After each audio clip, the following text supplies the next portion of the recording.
All right, today we are going to be reading two chapters in our Hardy Boys, The Missing Mitt book. We're going to be reading chapters 7 and 8.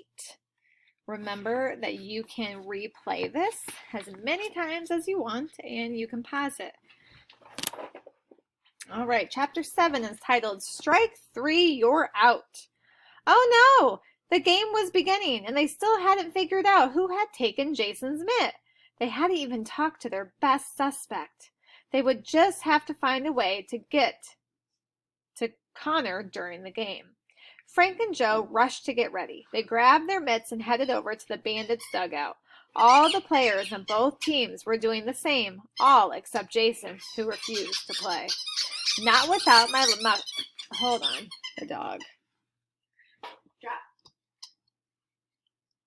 Sorry about that.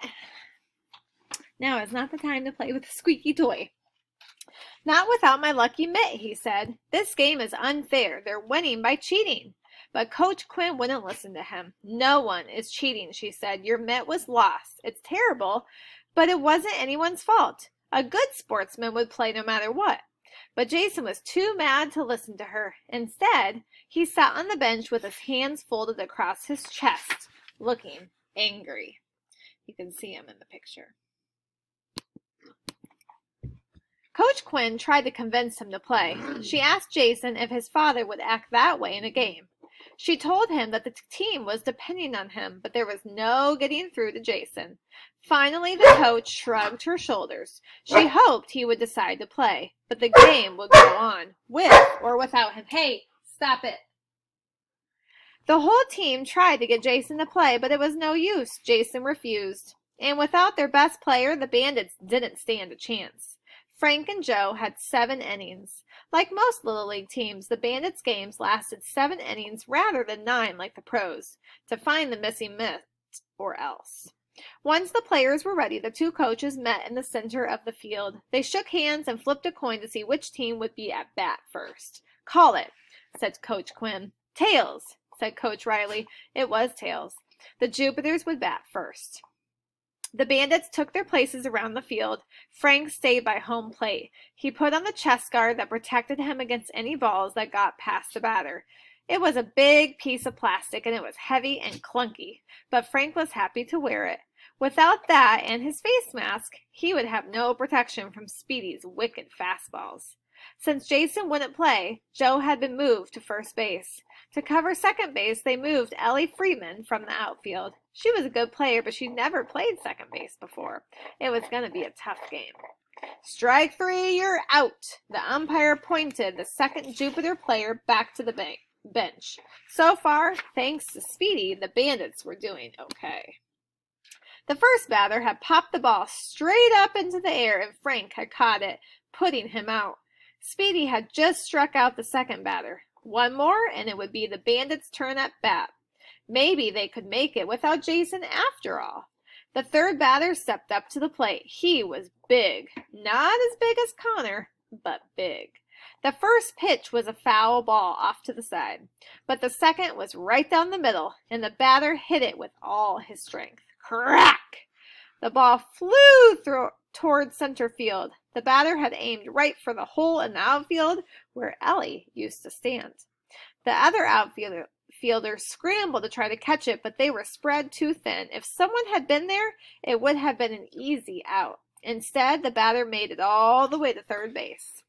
Things had just gone from okay to bad for the Bandits, and they were about to get worse. The next batter hit a low line drive up the middle, right past Speedy. The shortstop snapped it up on the first hop. The first runner was already nearing home. They weren't going to get him out. Throw it to first, Ellie shouted to the shortstop. But the player hesitated a moment too long before throwing the ball to Joe, and the Jupiter batter made it to the base safely. By the end of the second inning, the score was Jupiters 4, Bandits 2. The Bandits needed to get Jason back on the team, but that meant finding his mitt. Finally, as the third inning was about to start, Frank got a chance to talk to Connor, who was first up at bat.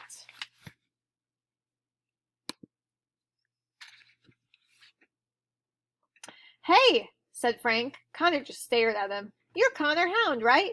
Yeah, said Connor. I'm Frank Hardy. Frank pulled up his face mask. I heard you have the most RBIs in the entire league. Their dad had taught them that people are more likely to answer questions when you put them in a good mood. Connor smiled. Yep, he said, that's awesome. Can I ask you a question? Sure, said Connor. Why were you over by the pile of gear earlier? What? Said Connor. I told everybody I didn't steal that mitt. I wasn't saying, but Connor cut him off. I'm not a thief, and I don't need to cheat to win some dumb game.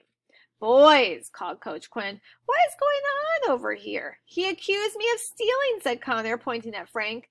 Frank, is this true? No, I was just asking why he was over by our gear. Frank could tell by the look on her face that Coach Quinn didn't believe him.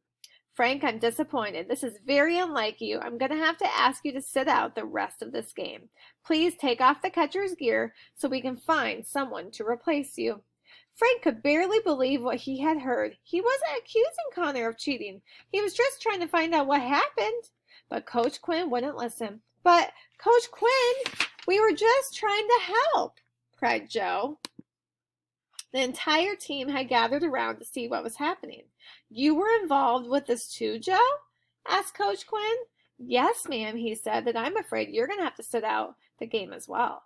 Things were going from bad to worse. That's the end of Chapter 7. Now we're on Chapter 8. Chapter 8 is titled Triple Play. Sidelined? In the biggest game of the year? How could this be happening? Frank couldn't believe how bad their luck had been. He watched as another bandit put on the catcher's gear and the team got ready to start again. Connor Hound gave him an angry look. Joe tried to argue with Coach Quinn, but it was no use. Their parents came over to see what all the fuss was about. What happened, Joe?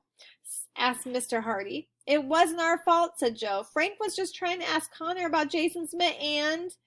Yeah, chimed in Frank. And Joe was just trying to get Coach Quinn to understand, but... Slow down, boys, said Mrs. Hardy. Yes, said Mr. Hardy. Now, start at the beginning.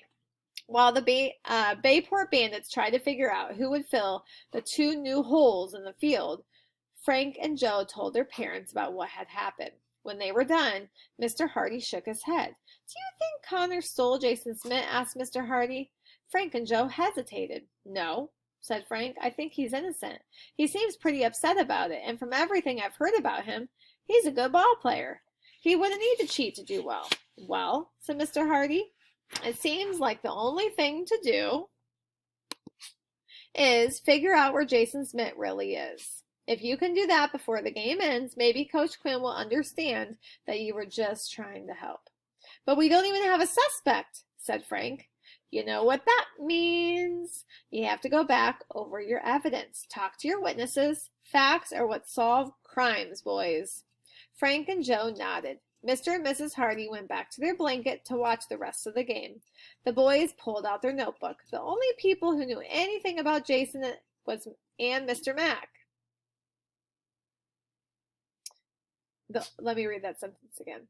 The only people who knew anything were Jason and Mr. Mack, said Frank, so maybe we should talk to them again. Good idea, said Joe. Let's talk to Mr. Mack first. Together, they walked back behind the bleachers to the corner where Mr. Mack and Lucy were sitting. Lucy was tied to a post to keep her from chasing the balls, but she wagged her tail when the boys came over. Shouldn't you boys be playing? Asked Mr. Mack. Frank and Joe explained what had happened. That's terrible, Mr. Mack said, but I don't know if I can help you. I really didn't see anyone go over by the gear except for that boy from the other team, Jason, and myself. Like I said, Lucy ran away after that, so I had to go look for her.